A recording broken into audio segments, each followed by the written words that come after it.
So you had some really good guys to mentor you when you came in there. Yeah, man, it was good veteran O-line, and was definitely was cool, man. It was good to hang out with those guys and pick their brains. Mm-hmm. Yeah, and that's stuff we will talk about. So, because I was one of the old heads too. So, I mean, I left Pittsburgh my 10th year, and it was bittersweet, but when I left, it wasn't the same. Football was not the same for me. Not the same. Hey, welcome to the Offline Podcast. I'm your host, John Jackson. Hey, we want you to subscribe and join our team. Hey, hit that like button, but hit that subscribe button and that alert button. Also, we love comments and questions, so visit the offlinepodcast.com/contact. Today is our 21st podcast, and you can hear it on Anchor, Spotify, Apple, and the video is on YouTube. So check it out. Today's guest went to LSU, played guard, and it's always a theme about me, about the guys that I bring on, because I know where they've been. So he was a All-American, second team, Southeastern Conference, and he's also in the Louisiana Hall of Fame. He was drafted by the Steelers. This is that little thing I was telling you guys about. First round in 1998. He was the 26th pick overall. He spent 13 years in the National Football League, 10 with the Steelers, 2 with the Jets, and 1 with the Cardinals. He's got a Super Bowl ring. He's a Super Bowl champ, 9-time Pro Bowler, 6-time first-team All-Pro, 2-time second-team All-Pro. That really doesn't make a difference. I mean, you're an All-Pro, you're an All-Pro. He made the Pittsburgh Steelers all-time team, and he made the 2000 All-Decade team for the NFL. He's in the Steeler Hall of Honor, and he's a future Hall of Famer. If this guy doesn't get in, I don't know what the hell you got to do to get in the Hall of Fame. I mean, I just read you his credentials. It doesn't get any better than that.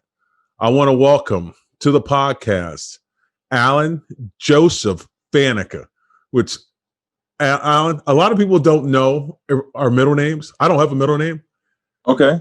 And I interviewed Joe Green, and I was surprised that was Joe's third name.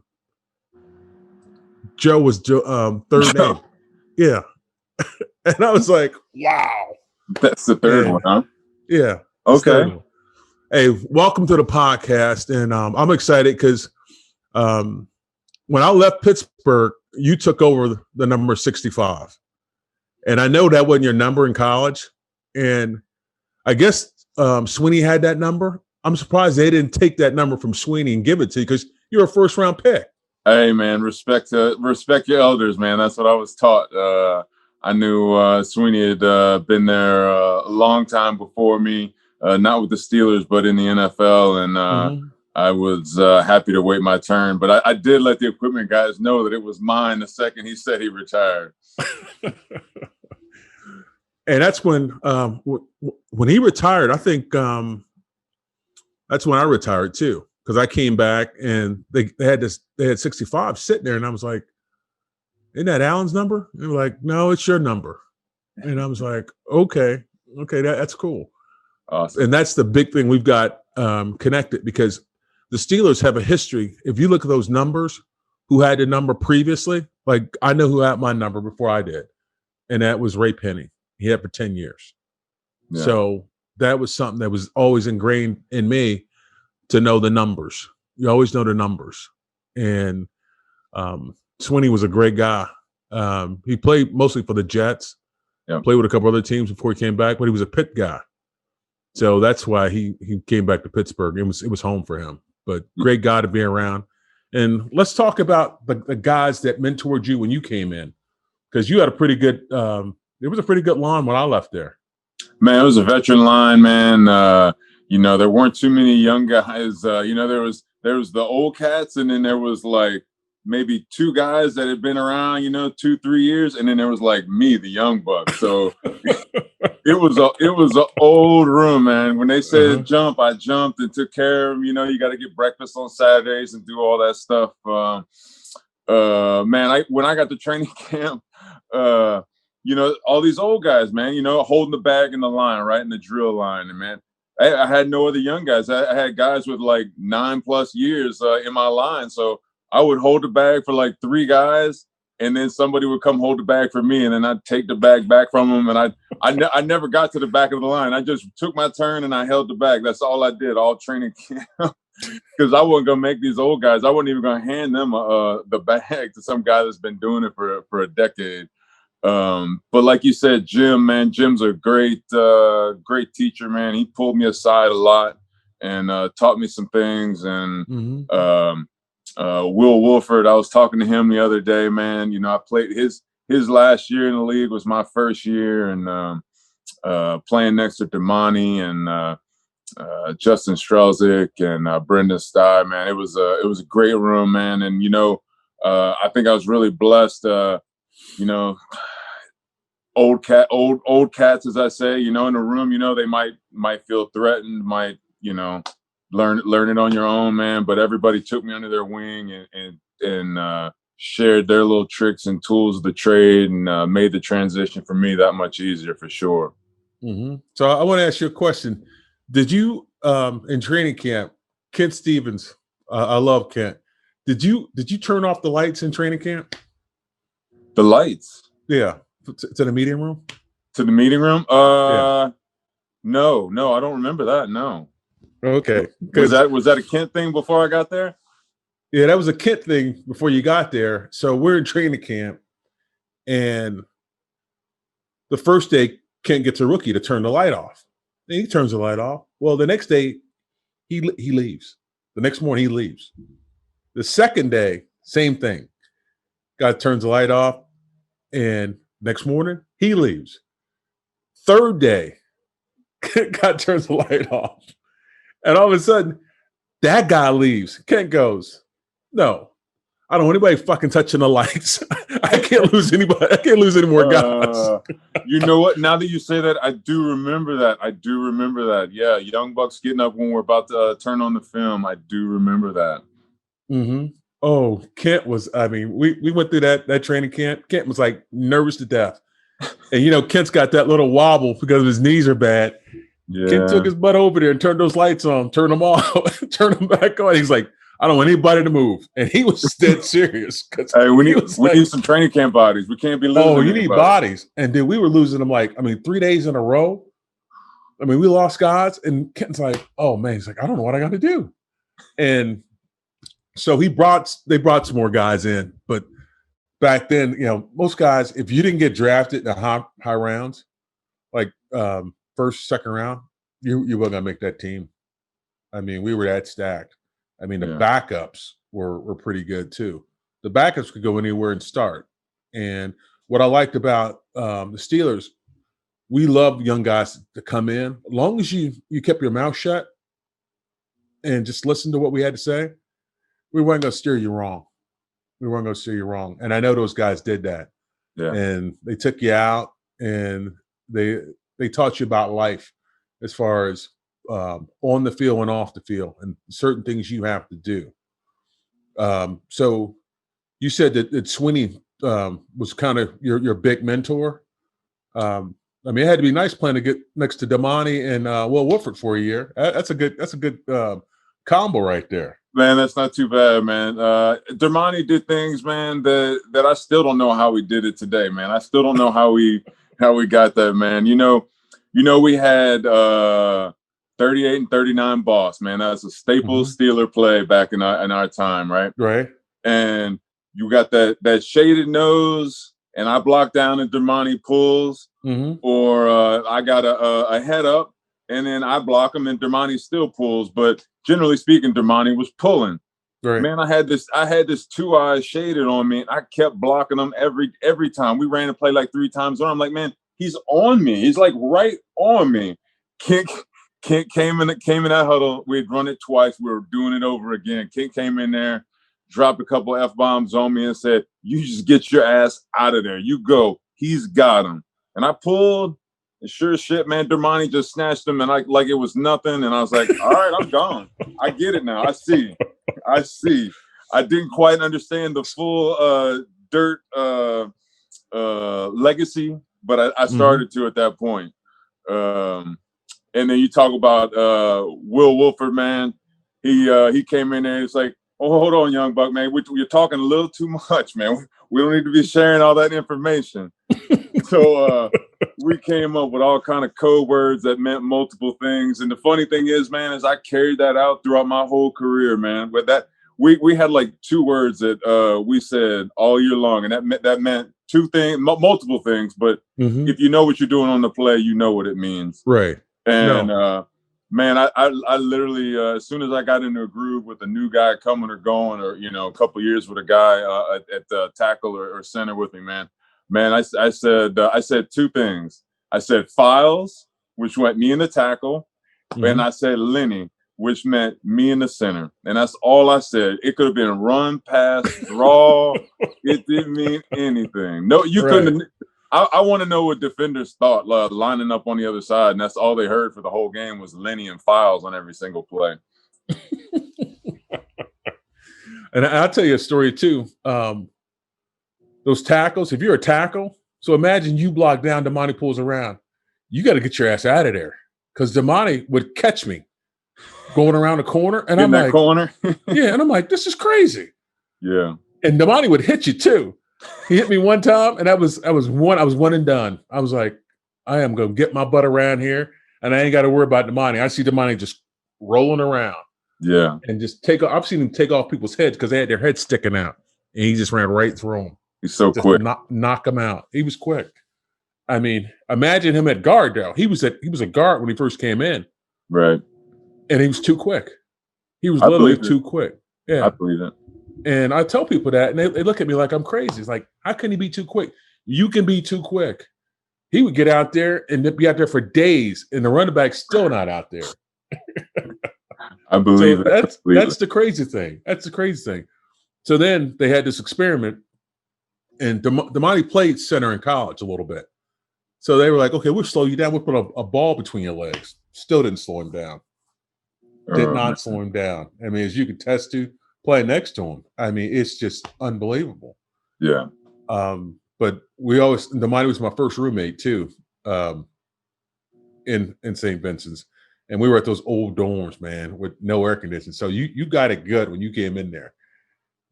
We had those old dorms with no air conditioning, and being rookies, we didn't know what to bring.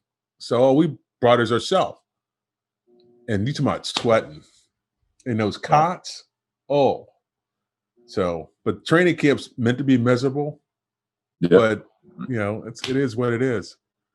So I want to talk to you about your first. This is a segment that we do. It's called First Down. Your first time when you came to Pittsburgh, how was your experience? Like when they brought you in after the draft? It was good, man. It was good. Kent came and picked me up at the airport, brought me into town, and man, you come through those tunnels, and all of a sudden it just opens up, man. It's just like the front door of a house. I was impressed, man, and it was I was just so excited, man. It's like this whole next chapter of your life that you don't know anything about really, besides how to play football, and that's it. And you're just figuring everything out and where things are, and just trying to figure out what this place is about, right? Like, what's Pittsburgh about? I don't know anything. What's going on around here, guys? But it was exciting. So what did you think about meeting the Rooney family for the first time? Oh man, you definitely knew the history there. You knew what they meant to the NFL at that time. I knew that even as a incoming rookie there. But didn't really understand it, or at least think of it as I do now, as back then. But I mean, it's like a Fortune 500 company, man. You don't really meet the head guy. Head guy doesn't come down and shake your hand and come talk to you and make small talk the very first time you walk in the door, regardless of who you are.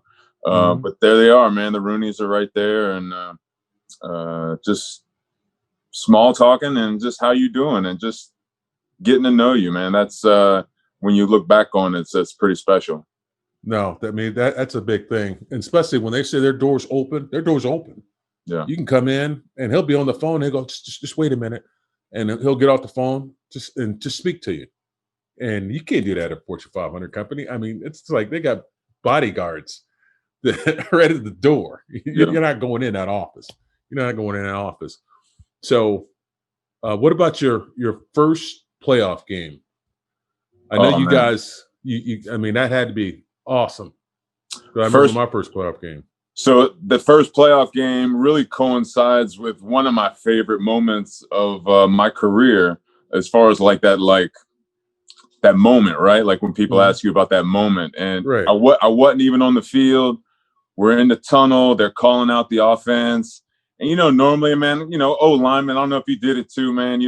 They call your name out, man. You go out there and get your, you dap it up, get some fives, and you go about your business, and you definitely enjoying the moment and whatnot. But man, they coming up. Here goes the guy in front of me, takes off, and all of a sudden you step out, and man, you could just feel it in your chest, right? And then it starts to clear a little bit, and you see the towels. I mean, normally there's a lot of towels, 100% terrible towels out there, and man, the hair on the back of my neck just shot out, and I just paused for a second, man. I enjoyed it, and I was like, man, this is what it's all about, man. Because it took us a couple of years till we got to the playoffs. I think it was my 4th year, and I was like, man, this is what it's all about. This is what I've been waiting for 4 years, right. And right. It's it's a little bit like getting that that sugar rush, man. It's something like that, that hit me like, oh, okay, I'm gonna go back for some more of that cake or something. You know what I mean? Whatever analogy exactly you want to use. About. I mean, it's always amazing to me about the fans in Pittsburgh. I mean, great fans. You'll see fans, and they're respectful. They know who you are, and you look at them like, you know who I am. I'm an offensive lineman. Unless you screw up, they're not gonna know who you are. They're not gonna know who you are. You do a great job, nobody knows who you are. Right. Nobody knows who you are. But tell me about your fan experience with the Steeler fans.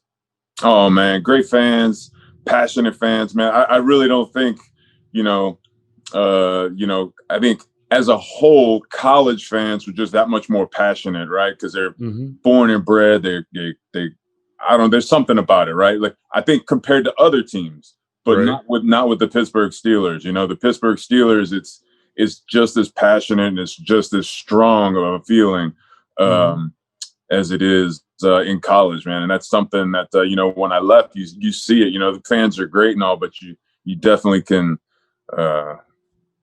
see the passion looking back at how people were in Pittsburgh and how they travel and take over stadiums. Man, that's like unheard of in the NFL. The visiting team never forces the home team to go to the silent count. Man, I can count on at least almost. I might have to go to a third hand how many times I've seen that happen with our crowd. Man, that's just amazing. Well, that's just like you knew that the Steeler fans were in there doing warm-ups, and that's when you got that little the hair on the back of your neck stands up when you're out there warming up, and they're cheering, and you're like, what is going on? And then you look around, and it's like all Steeler fans. It's like, where are their fans at? Yeah. They're not there. Yeah. It's just like a regular home game. One of the best ones, we were out in San Fran, and it was just a torrential downpour. It was just pouring. And I don't remember the score, but we were up long ago. It was the game was over at halftime. And by third quarter, a couple minutes in, their fans just started leaving. It was pouring down rain. They were losing by 2 or 3 touchdowns. They just left. And all the Steeler fans that were all throughout the whole stadium, they just kind of came back down. It was like wasn't it's kind of like a high school football game where your stands are up where right they can behind move. They can move to better seats. Everybody packed it in real tight to get some better seats to get right behind our bench, not the other side. They all came around from the other side to get around behind us. It was pretty cool. That is really cool, dude. I mean, so what was the biggest thing you took when you left the Steelers?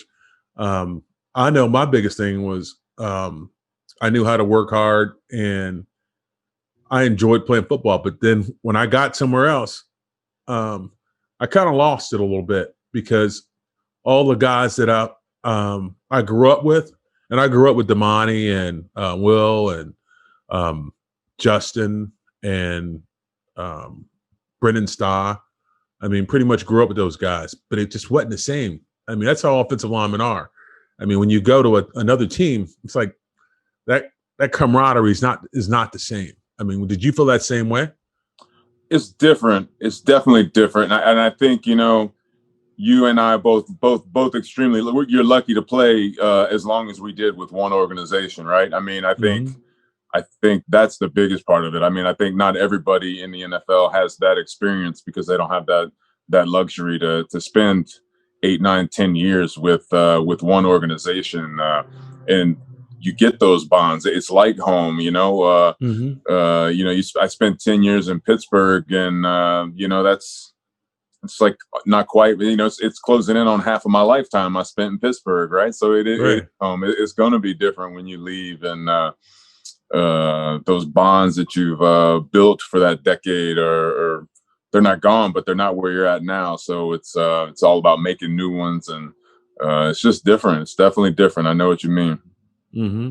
So tell me, how was it blocking for Jerome Bettis? Oh man, I just loved it, man. Loved seeing him go in there and just like bash guy. He was like one of us, right? You know what I mean? Like big guy coming through, knocking guys down. Was always took care of us, man. Was just always just a great guy to be around. A great, he always built that fire in the offense and kept us going, man. Made that passion spread, and was just fun. I mean, he made you want to block for him because he had that passion. Yeah. I mean, it was just incredible. I mean, I love when he first got there, he was traded from the Rams, and we were like, okay, we got something here. He's a real deal. Yeah, he's a real deal. So, and then when Tim Lester came, we knew we had two good backs, but we knew one guy he was like an extra lineman. And me and Tim Lester went to the same school, Eastern Kentucky. So I knew Tim as a freshman, and I was a senior. Okay. So I got to know Tim when he came to Pittsburgh a lot more. But we're gonna miss Tim. Yeah. He passed away, and I know everybody's sad about that, but hopefully he's in a better place, especially better than where we are right now in this world. So, okay, let's not take it down. Let's go take it back up a little bit. But I had to say that because those guys, both of those guys meant a lot to me, and they were, best of friends. I mean, training camp, I thought they were joined to the hip. Yeah, I was just about to say they were inseparable. Yeah, I mean, you couldn't go anywhere without Tim and Jerome. Like, I'm thinking to myself, okay, one of those guys has to be taking a piss. And that's the only time you didn't see him. So what was it like playing for Coach Stevens? I mean, Coach Stevens, great coach. The thing I liked about Coach Stevens, he didn't try to overcoach. He was never one of those guys that were just going to overcoach you, and he just kind of like fine-tuned you. I mean, was that the same experience you had? Yeah. I don't. I think maybe he might have been a little bit more on me, being the young guy coming in, and but one of the best things that he shared with me was how to be a pro. Mm-hmm. Hey, what are you doing right there? You don't go work on this, that, and the other thing that we were working on the other day. It just taught me how to be a pro, and you were right. Yeah, like you said, if you're not doing it like this, but you got the job done, you know, he would be like, well, just keep doing it. Right. He was really good, man. Really good. Yeah. So did he still have those 3 questions for the night before the game? Yes. The Oh, test. yes. Oh, yeah. The questions. Yep. Questions, the little quiz. Yeah. And the famous one was, what are you going to do to help us win? That 3rd question.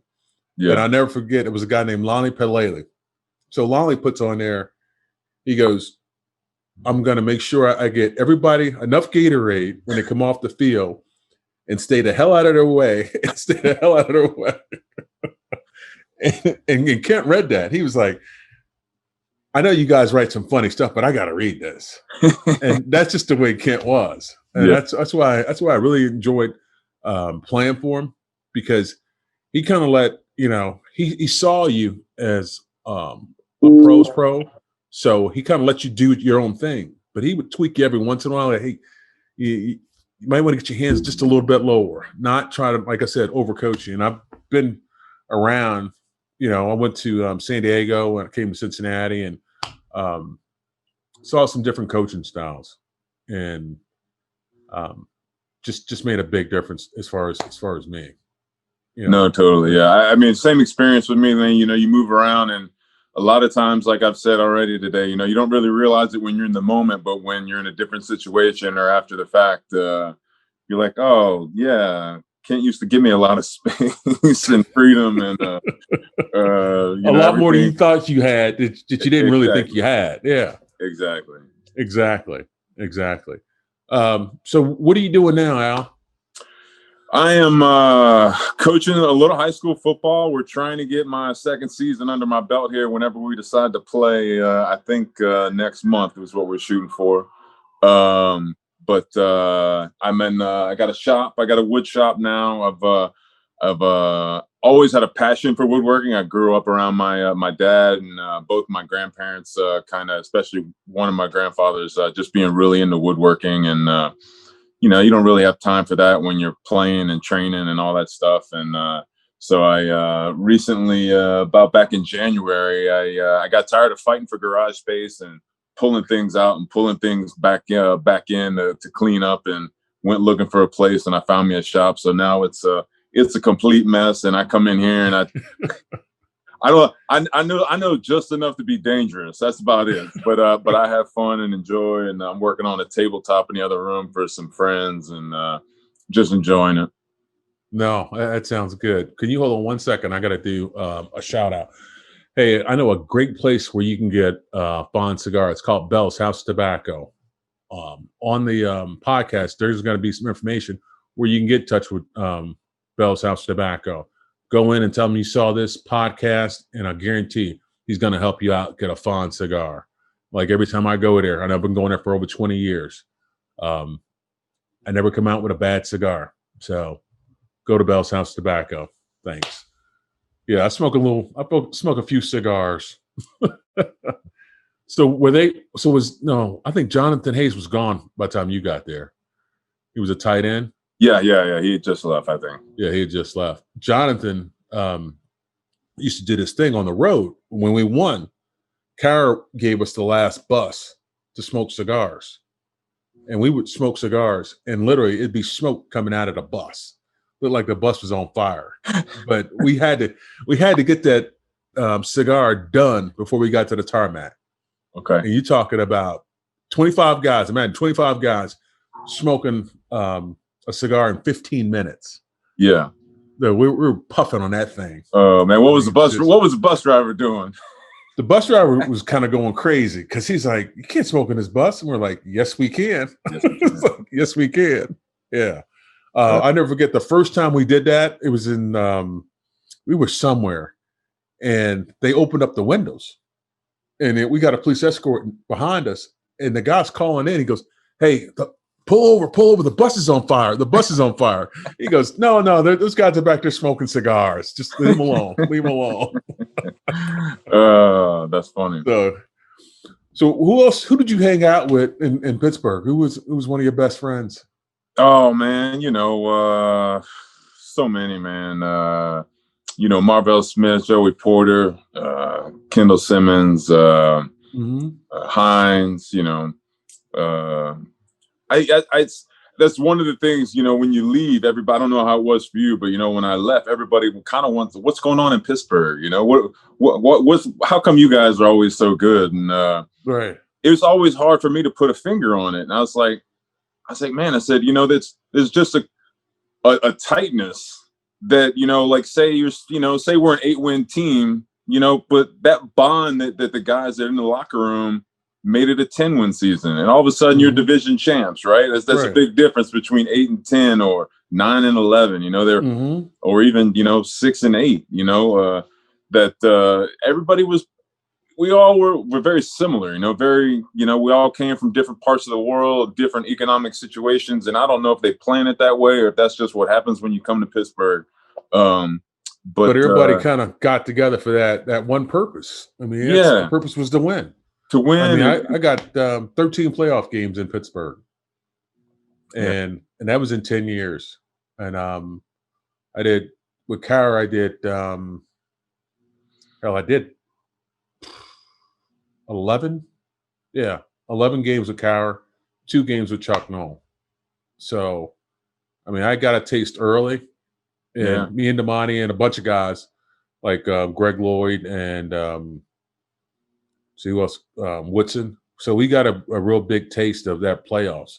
Yeah. So we knew it's like, okay, you get to the playoffs, you're doing something, but you got to win though. Yeah. It just, it's just not about just going. Happy to be there. No, but you got to win. And luckily, I won my first playoff game that I was in down in Houston. It was in overtime. But the next week we went to Denver. That was not a good story. Not a good story at all. So tell me about your first playoff game. Did you win it? Yeah, we won. I'm trying to think of who we played that game. Man, was it the Ravens? We might have been playing the Ravens again that game. I'm not sure. We won like that year. We won 2. We won two games. The first 2 we won.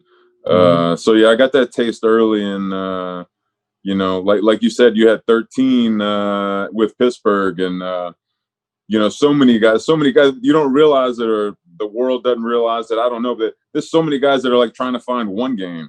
Yeah. It's astonishing. When I was with New York, Rex Ryan did a thing for our first playoff game. He pulled everybody, the whole team on the line. We went in the indoor facility, and everybody got on the line. Step forward if you've been in one playoff game, literally. So there's 57 guys, about 18, 19 guys stepped out, right? Right. And then he said, all right, step back in 2 games. And then literally we got to like 5 or 6 games, and it was me and Damian Wooding were the only ones out there. And nobody else. Literally, it was just a cliff at like literally at 2 games. And I think I was maybe at like 15 games. And I think Woody had maybe 13 or something like that. But he did it just to show everybody, like, hey, like, don't screw the chance up, because you never know when you're going to get back here.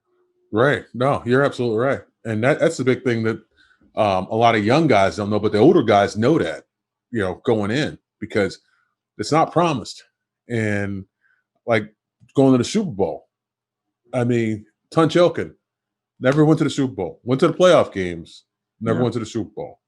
So him and Craig Wolfley never went to the Super Bowl. So those guys, taught us something very serious. It's like, you know what? You got to push it to another level when you get to that playoffs, and that's what it was about in Pittsburgh. I know you guys stayed at the Hilton downtown. That was always a funny place to stay, especially the night before the game, because fans be walking through the lobby, and we're like, and especially doing the like an AFC Championship game, that place was packed. Yep. I mean, just unbelievable. Yep. Everybody's coming down there to get a look. Yeah, and then you got to get on that elevator. And you're like, I've only got one elevator to go up. It's like, I got to get on this elevator. It's like, let me go through this crowd. It's like, yeah. You signed something? You signed something? Yeah. So tell me, how How was your so you won a Super Bowl. So tell me, how was that feeling to win a Super Bowl? Man, it was it's like everything bottled up, like everything, like just everything you've ever done to every sport as a little kid, bottled up, like winning the big game of all of that at one time, right?